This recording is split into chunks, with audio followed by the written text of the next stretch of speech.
Você passa a vida tentando colocar tudo em ordem, os planos, as pessoas, as circunstâncias. Quer prever, quer garantir, quer impedir que algo saia errado. E mesmo assim, tudo escapa. Sempre escapa. É como tentar segurar água com as mãos.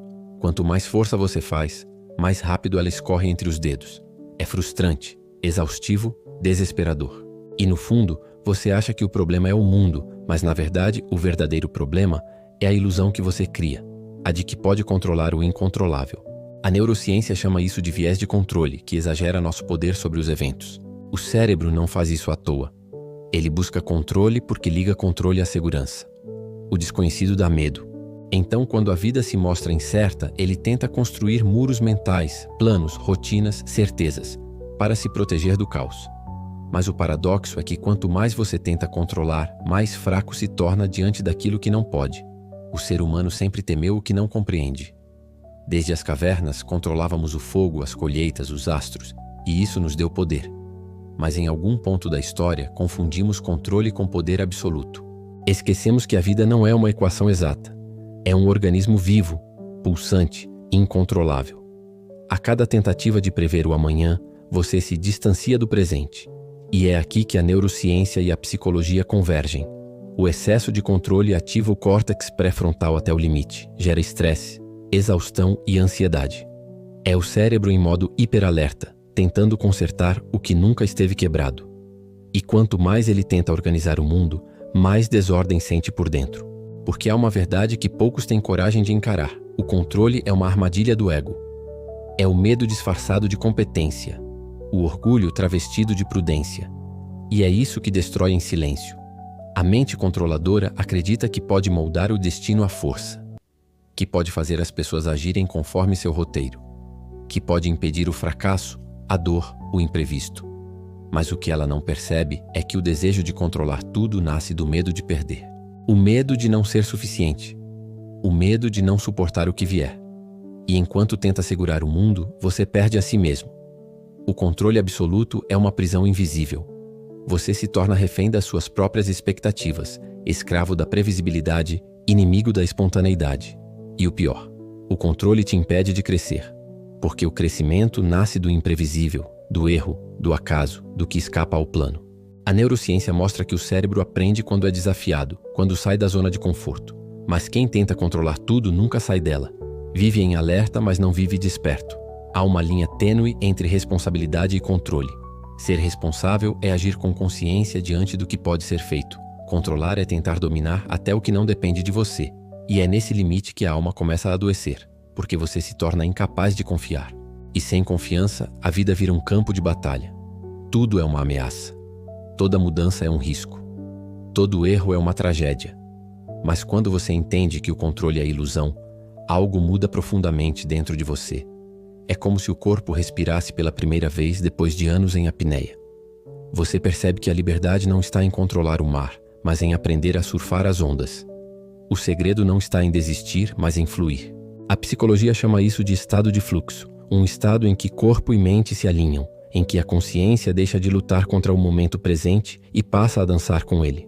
Quando você entra nesse estado, o cérebro para de desperdiçar energia tentando prever o futuro. Ele se ancora no agora. E o agora é o único lugar onde você realmente tem poder. O futuro é uma projeção, o passado é memória, mas o presente é ação. O controle nasce do medo, o fluxo nasce da entrega. E a entrega não é fraqueza, é inteligência. É a sabedoria de quem entende que nem tudo pode ser moldado, mas tudo pode ser aprendido.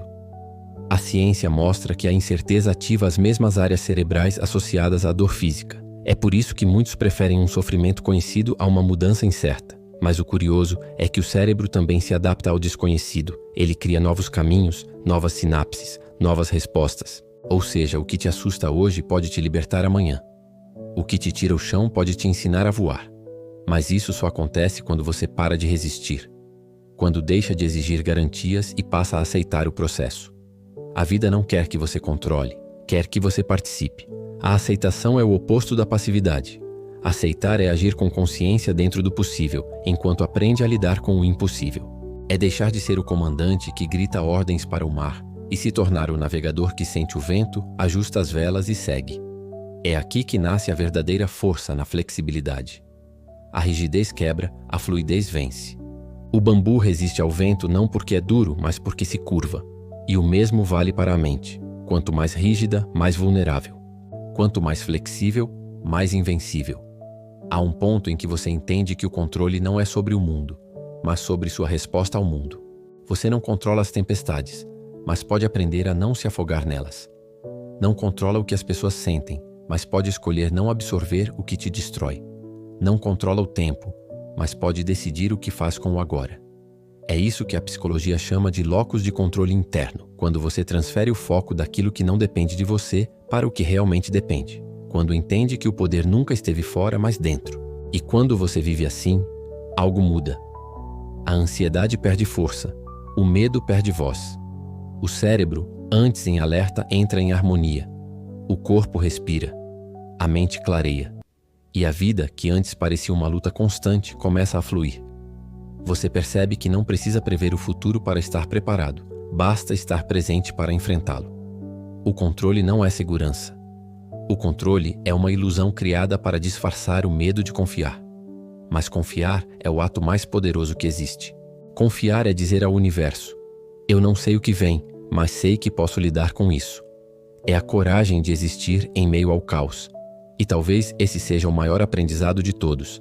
A vida não quer ser controlada, quer ser vivida. O medo do incerto vai te visitar, sim, mas não precisa morar em você, porque a vida não é uma equação a ser resolvida, é uma melodia a ser sentida. Você não precisa saber a nota seguinte para continuar tocando. Basta seguir o ritmo, confiar no compasso, sentir o som. O controle busca a perfeição, mas a beleza está no improviso. Então, da próxima vez que sentir o impulso de dominar tudo, pare, respire, observe. E lembre-se, o controle absoluto é a morte da paz interior. Deixe o rio correr. Aprenda a fluir com ele. Porque quanto mais você tenta controlar, mais se perde. E quanto mais confia, mais encontra o equilíbrio. A mente que se entrega não é fraca, é sábia. Porque entendeu que controlar é resistir e fluir é evoluir. Se essa mensagem tocou você, se fez sentido aí dentro, se libertou um peso que você nem sabia que carregava, então se inscreva no canal e compartilhe esta mensagem. Alguém em algum lugar precisa ouvir que o controle é uma ilusão e que a verdadeira força está em aprender a confiar no que não pode ser controlado.